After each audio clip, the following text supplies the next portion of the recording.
Good morning. Welcome to another week with the Dobbs again. This is Marc Dobbs along with my lovely wife, LaShawn Dobbs, and we Or the Dobbs Fusion. Jeez. We are continuing another week with the love is and love is not. This week we're still in the love is not.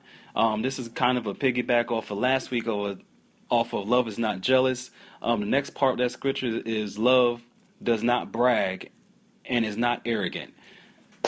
Yes, this is such a good topic. And even as we were doing last week's segment about love is not jealous, as I look down at the next one and I begin to see love does not brag and love is not arrogant, we talked about, spouses being jealous of one another. But we have to make sure that we're not being arrogant. That that heightens the jealousy. As I begin to reflect back on when my first book was published, I begin to realize, that there was an arrogancy there. Like I was arrogant about it. Although it was not my doing, and I always say that, and because I know that it wasn't, but there was a time when I was arrogant, and God literally had to humble me because I was arrogant. I really was, and I began to say to my husband on today that I believe that me being arrogant actually added fuel to the fire of him being jealous about everything that was, the doors that were opening for me. And when God began to show me that that I was being arrogant, I began to pray and ask God, because even as doors were opening, I began to say, Lord, I don't want to go through these doors without my husband. I never wanted to go from city to city or state to state or anything like that without my husband being able to come because of his work schedule. He would not have been able to come with me. And we had to start thinking of, okay, well, how are we going to do this? When the doors are open, how are we going to do this? Just trying to figure out his work schedule and everything. So when you feel when you start feeling arrogant and you start feeling like you're going to, you want to brag about what's going on with you, it's very important that you take your spouse into consideration. And not only that, arrogance is not of God, because arrogance is a form of pride. So when we walk in pride, we're not walking in the will of God. So we have to be careful that we're not being prideful and haughty and high-minded, because anything that goes on with us and in our lives, it's not for us, it's not for our glory, but it's for the glory and honor of God.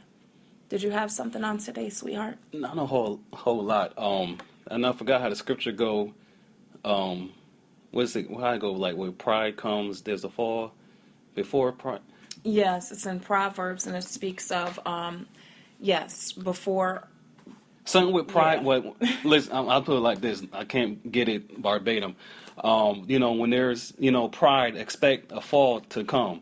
And there's a lot of people out there who has, businesses or who's very successful, and the other half is not as successful as they are.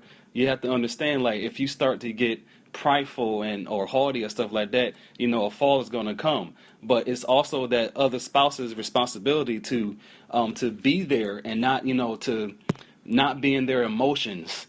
And so when they do win, or if they do fall, you have to be there to pick them up and give them grace and love, because that's what Jesus Christ will do for us. And this time my wife fell, and I didn't throw up anything in her face and stuff like that. I was just there to just love her and just encourage her, honey, you just got to keep going. And in spite of how I might have felt at that time, I had to play, not play, but I had to be how Jesus was. And that's exactly how Jesus will act. He will be like, I don't care what you did. I'm just going to encourage you and encourage you to get back up again and try again. And this time, include me in it. Yes. And, that's it. So. Oh, here's the scripture. We do want to leave you with the scripture that my husband was speaking of. It's in Proverbs chapter 16, verse 18. And it says, "Pride goeth before destruction, and an haughty spirit before a fall." There you go, just for some scripture. Like I said, thank you for listening once again. If in anywhere you need prayer, to go pray about this type of spirit, we ask you to do so, and also get together with your spouse and pray, because if in case both of you have that same spirit against each other. Thank you, and we love you. Have a blessed week.